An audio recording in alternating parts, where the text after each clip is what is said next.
Filem ni memang betul-betul buatkan aku terkesima dengan filem making lepa mat. Lepa bukan saja faham makna seram tapi juga sanggup explore despite ini merupakan filem pertama pengarah dia. Luka kecil yang ditinggalkan oleh filem Kifarah serta luka besar yang dirobek oleh Telaga Suriram tu terubat sikit dengan kehadiran filem ni.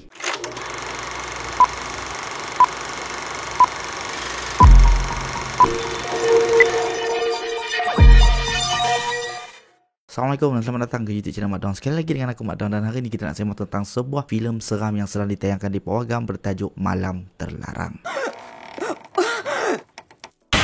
So, filem ni merupakan directorial debut untuk Nurhani Shah Muhammad, pengarah yang pernah mengarahkan series Exchange dan juga Scammer. Sebelum ni dia banyak berperanan sebagai DOP dan kali ni diberikan peluang untuk mengarahkan filem pertama beliau. Dan dia juga merupakan DOP untuk filem ni. Malam Terlarang ni ditulis oleh Hazo Mahyudin, Nazifdin Nasruddin dan Haris M. Noor. Tetapi kalau kita tengok dekat kredit tu, actually ada a bunch of name lagi yang terlibat dari segi original story dan juga orang kata dalam writers room. Diterjui oleh barisan pelakon seperti Zul Arifin, Syasha Abdul, Sofia Jane, Ayla Azizul, Sabri Yunus, Norma Damanhuri dan ramai lagi. Filem ni berlatar belakangkan tahun 80-an di mana seorang perempuan muda ini cuba menyiasat misteri di sebalik kematian kakak dia secara tiba-tiba. Dia percaya yang keluarganya dihantui serta diburu oleh makhluk halus atau perkara-perkara syirik. And the rest of the film tu hamba kena tonton sendiri, man. Aku tak mau bagi a lot of spoiler ke apa, and hopefully tak ada spoiler lah. Cuma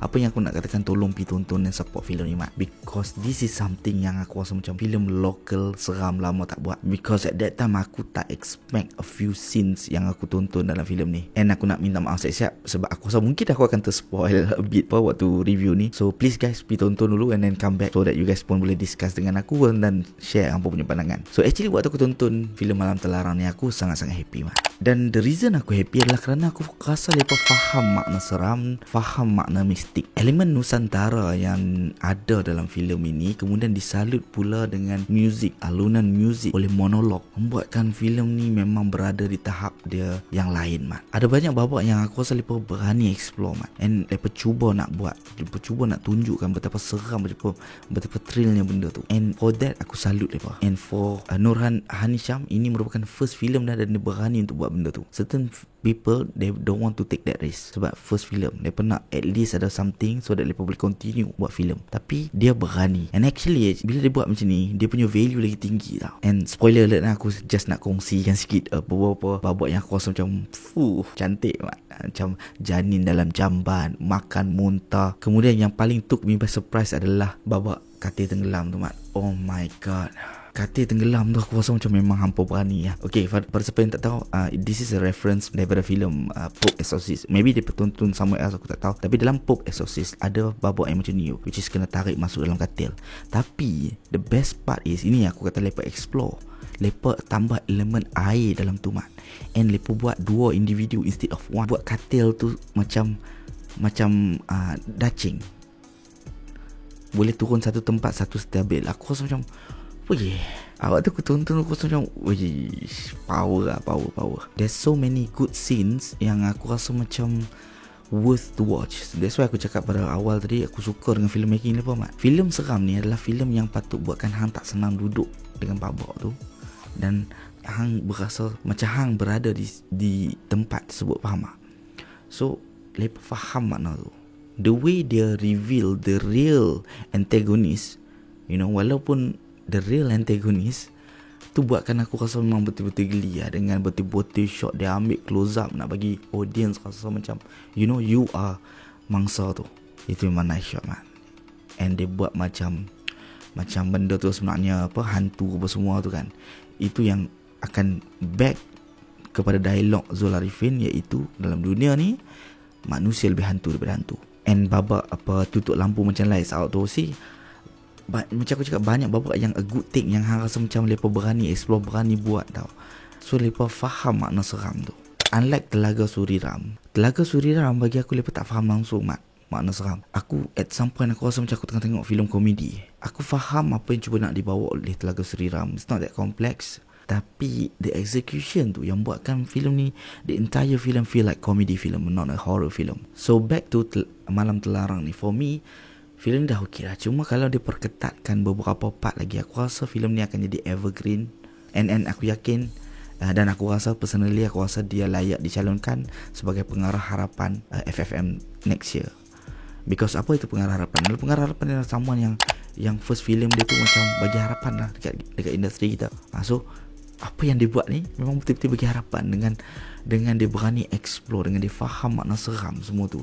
He deserve it. And now kita nak talk about apa yang boleh improve in my opinion lah. Yang first adalah editing dia, Mat. Editing dia agak inconsistent lah, Mat. Macam yang aku cakap tadi, ada satu bapak tu yang macam bila dia buat melancholy, slow-mo apa semua ni, ada yang kena dan ada yang macam overdo it. Kemudian ada part yang macam this is the important part, which is the jump scare. Jump scare dia terlalu singkat. Build up okay, but then when the jump scare keluar, jadi macam habis. Dia tak bagi moment untuk audience nampak dan feel benda tu. Macam dalam Insidious, bila Red Demon appear tu, itu jump scare, tapi dia panjangkan.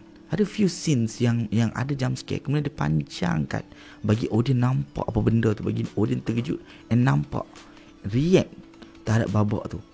Macam tu. And dalam filem ni dia tak buat macam tu. Dia buat macam snap finger je, terus hilang. Waktu Syasha Abdul jalan dekat paya tu, aku memang expect akan ada someone dekat belakang, like Pak Makbul tu, memang aku expect. But bila dia terbang dalam masa yang singkat kemudian hilang macam tu, just defeat the purpose, Mat. Editing tu dia agak inconsistent. And paling agak aku tak senang duduk adalah ketika babak dalam flash camera dalam bilik tu, Mat. Oh my god. That's why aku beritahu sekali lagi, aku ulang, filem ni berani explore. Waktu babak tu aku dah tak senang duduk. Kemudian dia punya flashlight pusing dan nampak kaki. Dekat sini yang dia rugi tu, yang aku cakap editing tu. Bila dia dah pusing nampak kaki tu, kita dah nampak kaki. Tapi you should make it something yang POV Syasha Abdul. Nampak kaki, slowly naik atas dan baru tukar ke Syasha Abdul. Ni dia nampak kaki terus Syasha Abdul dan terus ni. So buatkan feeling aku tonton tu hilang. Ataupun kurang lah, senang kata. So moment seram dalam filem ni maybe kena adjust sikit. And then aku rasa skrip dia boleh perketatkan kot dari segi dialog, because this is involving manipulasi, tipu daya, di mana nafsu, tentang tamak kuasa.